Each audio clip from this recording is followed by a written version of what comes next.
What's going on, guys? Welcome to another video. This video is all about the middleweights looking to settle a score. Originally slated to fight Ikram Aliskerov, Anthony Hernandez steps into the octagon and finds himself up against a new opponent in Roman Kopylov, announced back in January. The two were initially scheduled to fight back in September of 2023, but Kopylov ended up facing a replacement in Josh Freem. What's intriguing is Freem, despite being less of an underdog than Kopylov against Hernandez, ended up on the receiving end of a beating from Kopylov in that September meeting last year. But nonetheless, Kopylov enters the octagon as the underdog for this fight, with the odds stacked against him at nearly 2-1.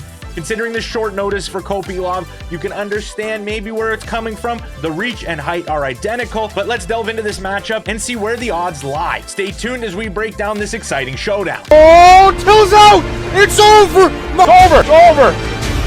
That's what I'm saying, boy! Oh! He got dropped! It's over! It's over! Munoz! Oh my God! This recent run of wins, this version of Anthony Hernandez, is on paper a stylistic nightmare for Roman Kopylov. He is an absolutely relentless grappler who wants to take you down and submit you, and he'll do it at any cost necessary. He's great at shooting takedowns, he's great up against the fence at finding takedowns, and he's great in scrambles to try and find a takedown. His striking is not on the level of Roman Kopylov. It's really lower level for the middleweight division in the UFC. Still very respectable, and he does it even better once he gets his opponents tired and once he incorporates the takedown into his striking. So he'll shoot for the legs, and then up against the fence, he'll pop off, strike once or twice, and then right when he senses any sort of danger, get right back in on a takedown, right back in on a single, double, trip, any option for Anthony Hernandez. And once he finds the takedown, he is relentless at finding a submission or a spot to ground and pound. It feels like when you watch his fights that he's never giving up on an opportunity to try and finish a fight, whether that was submitting Adolfo Vieira when he got tired in his debut, or whether that was defeating a debuting Josh Freem in his fight with him. He is relentless with his takedown attempts. Hernandez, as I mentioned before, is riding a 4-fight win streak since submitting an all-time jiu-jitsu legend in Adolfo Vieira. He averages near 7 takedowns per fight over these 4 wins, and he's taken down opponents more than 4 times in all 5 of his UFC wins. And he has realized that going into fights now, and you can tell that in his recent run, he is continuing to get more and more relentless, non-stop on the takedown attempts.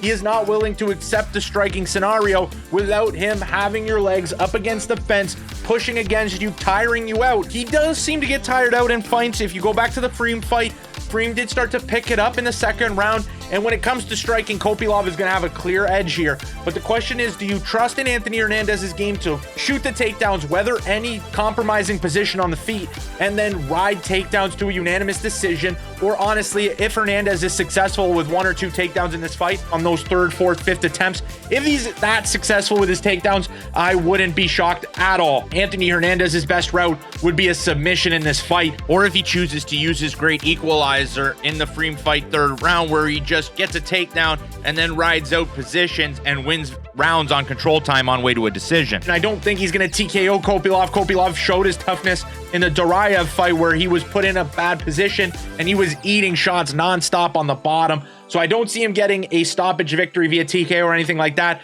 But we've seen Kopylov, once he's taken down, he is a Sambo superstar, combat Sambo superstar. That is about stopping the takedown. It ends once it gets to the mat. There's no jiu-jitsu, and Kopylov has shown in recent fights that his jiu-jitsu just isn't on the level unless he's made spectacular jumps in that area of his game. But to be fair, we do see that Roman Kopylov has been fighting in jiu-jitsu tournaments in the ACB, developing his grappling game, trying to make it better. So we could see a much better grappling Kopylov in this fight. But even with that said, I don't see him having very much success defending the submission attempts of Hernandez. So Kopylov's strategy in this fight is stopping takedowns. He's going to need to, and he is very good at stopping takedowns. The Freem fight, he was absolutely dominating on the feet, picking him apart to the body, to the head kicks, body shots, everything was disposable. And he kind of made Freem look like a little bit of an amateur, trying to grab at ankles, trying to get anything he could. And anytime this fight was on the feet, paying for all of those takedown attempts, and he was able to finish Job Freem in dominant fashion. So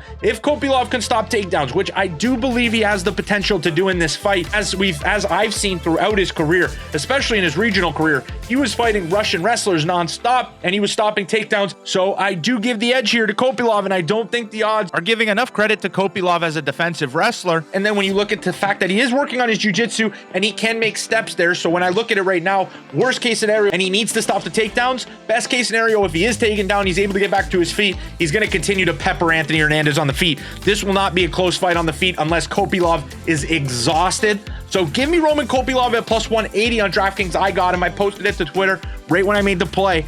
And you could also see that Kopylov is dropping. So if you want to get in on him, in on him now, or wait until very near fight time and try and play him via TKO or knockout. But that is my breakdown of the fight. I don't doubt Anthony Hernandez could make me look foolish, but I think Kopylov at plus 180 is tremendous value here. One of the most valuable plays on the card, in my opinion, because this card is actually razor tough and tough to bet on. But that'll do it for today's video, guys. There will be more UFC 298 content to come. If you enjoyed, smash that like button, subscribe to Combat Sports Central. That'll do it for me, guys. Thank you so much for watching, and I'll see you in the next one.